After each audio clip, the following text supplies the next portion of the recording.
Welcome to the MeMyddleton Show Shadowwork series, which is a part of the C4 30-Day Challenge. C4 stands for Content Creators of Color Collective. For each day during the month of February, we will go over a shadow exercise topic to help us take a necessary look at the not so pleasant yet important side of ourselves that we have hidden in the shadows. No intro music because we're getting straight to it. Welcome back to another episode of the MeMyddleton Show in the Shadowwork series. Day 5, topic, my hero or my Shero. Growing up, we look up to certain people and we're like, oh my gosh, there is something just absolutely wonderful about them. Maybe it's how they look, or maybe the accomplishments that they made in life, or it's their athletic abilities or their artistic abilities. What was it about these people that make your eyes just dance when you see them? Call these people your hero. What was it about them that quote unquote saved you? So who is your absolute favorite figure, past or present? It could be somebody that came and went already, or someone who's currently here today.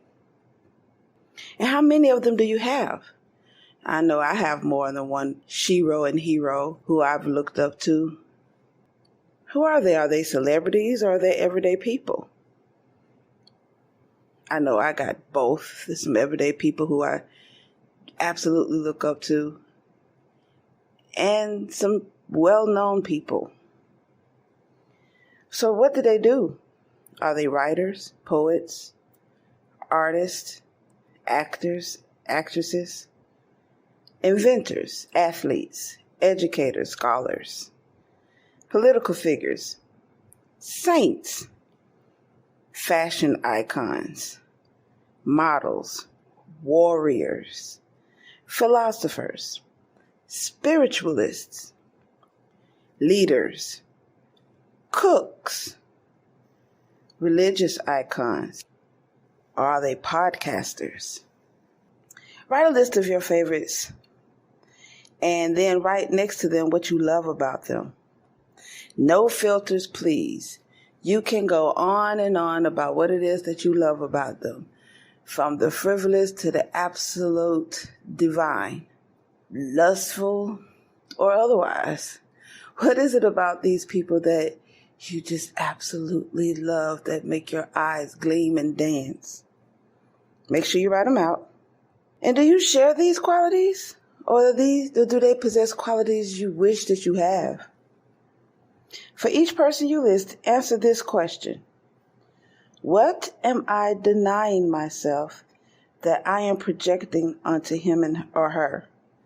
And write that answer down. This episode is brought to you by Poddecks.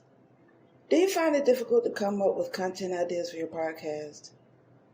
Or perhaps you've gotten stuck doing an interview with a guest, or you just have nothing to ask anymore?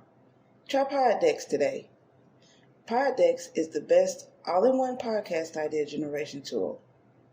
You get everything from episode ideas to interesting conversation starters for interviews, engaging discussions for your live streams, and even social media content ideas. With this tool, you don't have to spend weeks trying to come up with content for an episode or unique questions for your guests. Just shuffle the cards and pick one at random. Hit the record button and get started. Now, you can make better content, have more fun while you're at it, and get your viral moment, all with Poddecks. Head over to poddecks.com and use code C4C. So I have my list of my favorite heroes and sheros, and I want to share with you my top 5. I have more than 5, but I'm going to give you my top 5. Actually, do I want to say my top 5? These individuals are pretty much up there, but probably not my top 5, but these are the 5 I want to share. So number 1, Queen Amina of Zaria. She was commonly known as the warrior queen and was the first woman to become the queen in a male-dominated society. That's what I'm talking about. African queen, running things, and the first to do it. What I loved about her, I just said it, African queen. So she's royalty and a warrior. She's a fighter. She has led armies and have won and conquered. And a woman, and was the first to do it in a male-dominated society around what is modernly known as now Nigeria. That's what I love about her. The first to ever do it. Number 2, another first to ever do it. She comes straight out of the south side of Chicago, Illinois, USA. Graduated from Princeton University and Harvard Law School. The first to ever do it. The first Black First Lady of the United States of America, Miss Michelle Obama, wife of President Barack Obama. First to ever do it. In my personal opinion, she's probably about the prettiest woman that ever walked foot in that office too, because everybody else could look kind of like old and manly. But Jackie Kennedy, she was pretty. I give her that. Jackie Kennedy, she was actually quite pretty. Yeah, everybody else looked kind of, especially in recent years, everybody else's wife looked kind of, So, Michelle Obama, the first to ever do it, the first lady by her husband's side, who was the leader of the free world. She's the first lady of the free world. She is an attorney and an author. And she had an initiative against childhood obesity called Let's Move. And she also supports the rights of the LGBT community. Another one, the first to ever do it. I think that's my thing, to be the first to ever do it. The quality of naturally being whom you are and to be the first to ever do it. I think that's a quality that I want to see in myself, that I see in these individuals. Number 3, probably not the first to ever do it, but it was something about this individual that turned my head with my mouth dropped, chin to the floor, in complete awe. The way she carried herself with such dignity and grace remind me of my grandmother, but my grandmother had a southern twang to it. But this individual, the way her uprightness and the way she snapped, like she just really just dug in somebody with no profanity, with so much dignity and grace, and hurt that poor child feelings. I really felt sorry for him. So who I'm referring to is the character from The Cosby Show, Claire Huxtable. This character was played by Queen Felicia Rashad, who was an actress, singer, and stage director. So this fictitious character, although fictitious, Felicia Rashad played the hell out of that role. She did that. So there was this episode, right, of Claire Huxtable, who, by the way, is Hillman College graduate with a law degree. Hillman College being a fake school, but it was modeled or basically copied after Spelman College, an all-female college located here in Atlanta, Georgia. And being married to so you're a lawyer, married to a doctor in an upper middle class society or economic status, and with 5 great children. I mean, that's like the thing to look up to as a black person. This character, Claire Huxtable. So there was this one episode. Yeah, she was the wife of a doctor, a lawyer herself, a wonderful mom, and blah, blah, blah. But there was this one episode. Her son-in-law, Guy, the character Elvin, he came up with this male chauvinistic attitude of serving her husband coffee. And Dr. Heathcliff Huxtable was looking at this man like, boy, you making a terrible mistake talking to my wife like that. I'm going to let her eat you alive. I'm not going to say Nathan. You're going to learn this lesson today. So I'm watching as he's talking about, are you serving your husband? She looked back at him like, serve? Let me tell you something. Waste away. She snapped at him. I'm a little kid watching this, right? The first time I've ever seen, growing up, I've seen when a woman is snapping back at somebody, is always ratchet looking, or a bunch of yelling and a bunch of profanity and things like that. So that's what I was used to. So I've never seen clapbacks with such elegance and dignity and grace. I have never seen that. So when I saw it on this show, I was so attracted to it, and I turned around and I saw the way she handled Elvin to a point she made his head drop and said, how about I go serve you? You go sit down, Miss Claire. I'll go serve you some coffee. She changed that whole tune around. And I said, I want to be like that. And I think that's what I loved about that character, the way of clapping back with such elegance and dignity and grace, and it still dig in your skin in such a way that cussing somebody out could never do. I loved it.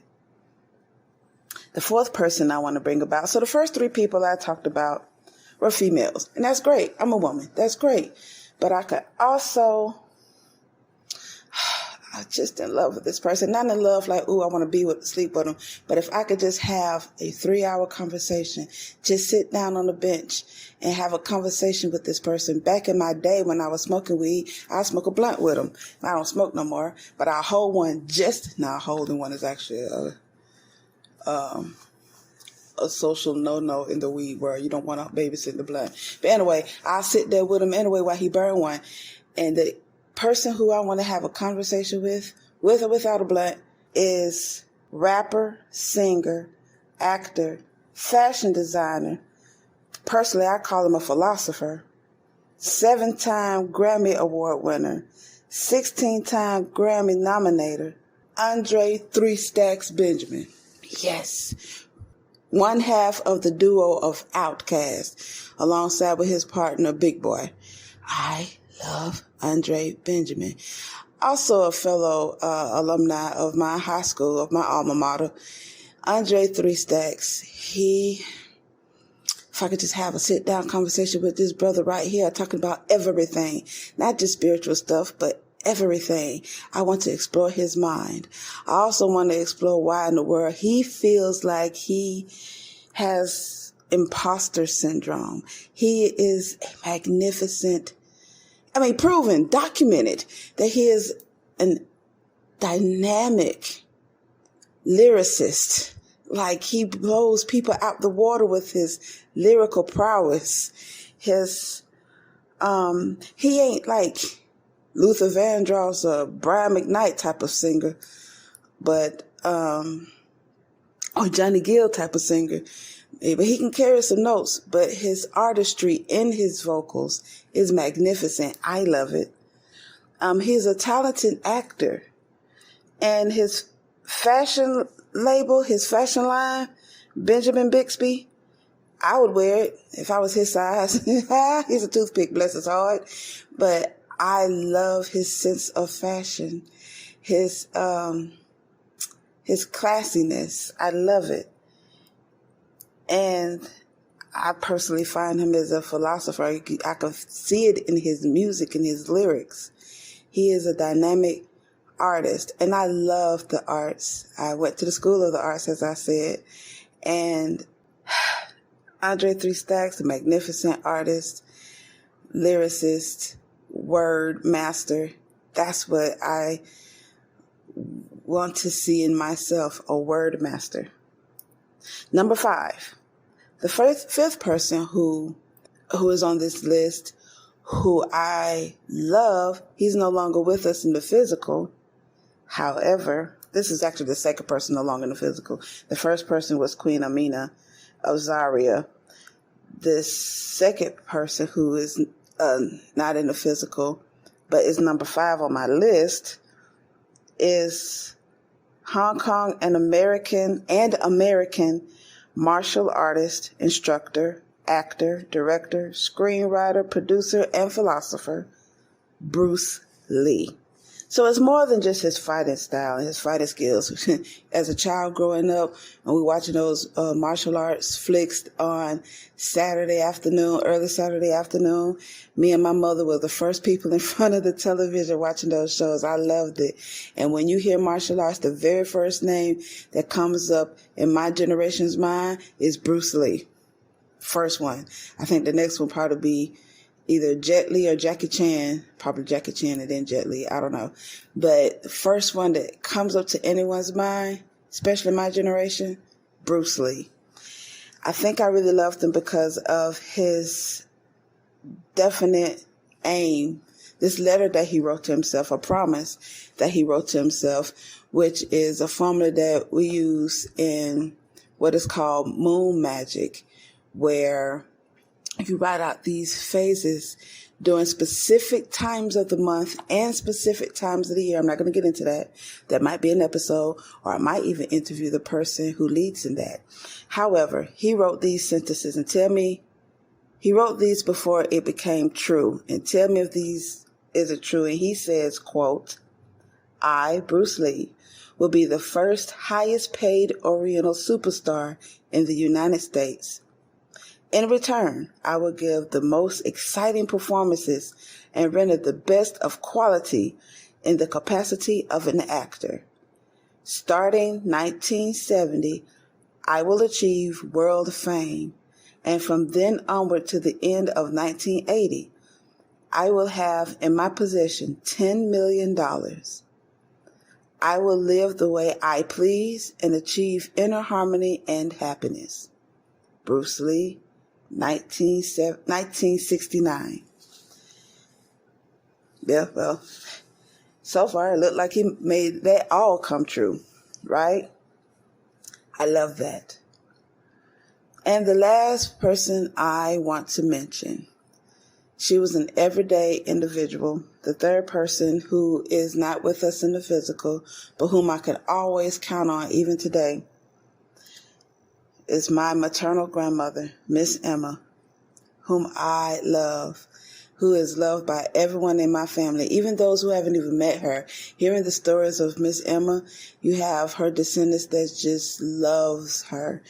For her mother hen type essence, she took care of the whole hood. She was our family's matriarch.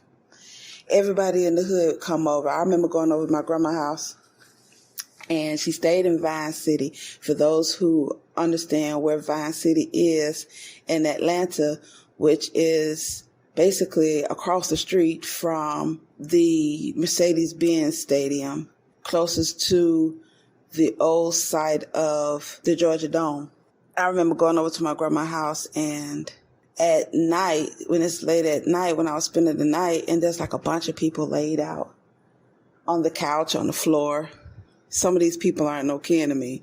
They're like friends of my relatives. This happened to got tired as they were sitting there planning on going home, but it got too late and they went to sleep.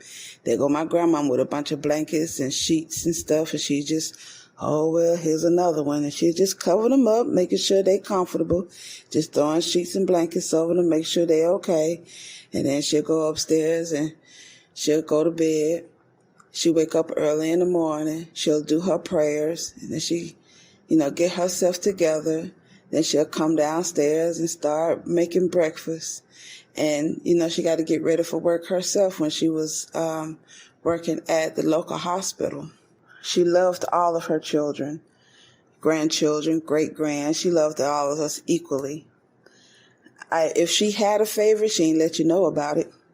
She was a supreme spiritual being. Yes, she was in religion. Yes, she was a Christian, hardcore Christian. You better not say anything left field about her Jesus. Amen.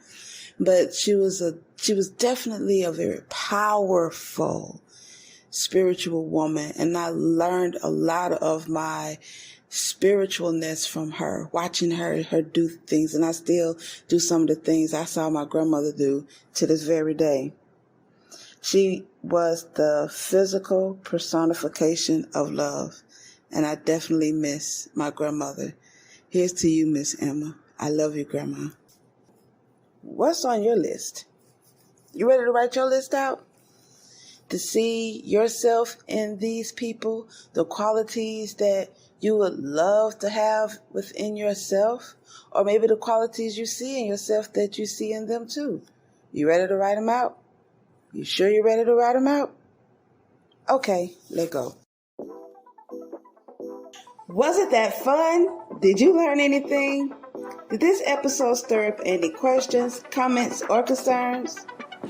Send them over to MeMyddleton@gmail.com or leave a message on our website at www.helpbyevina.com, and I'll be more than happy to respond.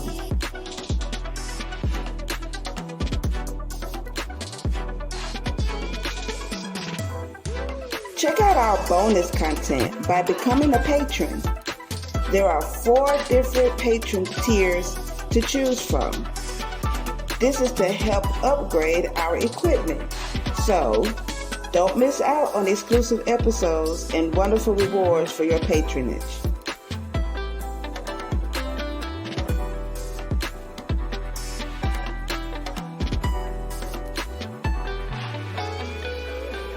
If you're on Spotify, Podbean, Google Podcasts, Amazon, or any other favorite podcasting platform, make sure you like The MeMyddleton Show and leave a comment. Tell us how much you love the show, what you don't like about it, how we can improve, and how we can be challenged.